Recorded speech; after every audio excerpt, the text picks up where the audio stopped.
নমস্কার। ঠাকুর মা স্বামীজিকে আমরা প্রণাম জানাচ্ছি উপস্থিত সকল ভক্তগণকে। আজকে আমরা শ্রী শ্রী রামকৃষ্ণ কথামৃত পাঠ করছি। প্রতিবেশী জিজ্ঞেস করছেন, যারা সংসারে আছে তাহলে তাদেরও হবে? শ্রীরামকৃষ্ণ, সকলেরই মুক্তি হবে, তবে গুরুর উপদেশ অনুসারে চলতে হয়। বাঁকা পথে গেলে ফিরে আসতে কষ্ট হবে।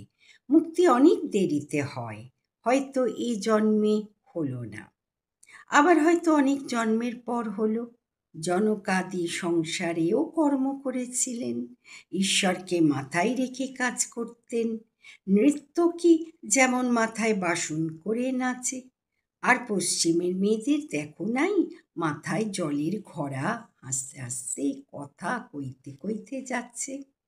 প্রতিবেশী, গুরুর উপদেশ বললেন, গুরু কেমন করে পাব? শ্রীরামকৃষ্ণ, যে সে লোক গুরু হতে পারে না। বাহাদুরি কাঠ নিজেও ভেসে চলে যায়, অনেক জীবজন্তুও চড়ে যেতে পারে। হাওয়াতে কাঠের উপর চললে কাঠও ডুবে যায়, যে চড়ে সেও ডুবে যায়।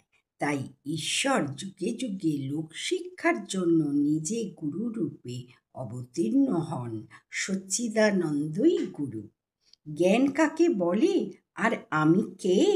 ঈশ্বর ই কর্তা, আর সব অকর্তা, এর নাম জ্ঞান। আমি অকর্তা, তার হাতের যন্ত্র।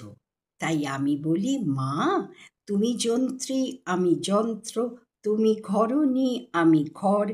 আমি গাড়ি, তুমি ইঞ্জিনিয়ার।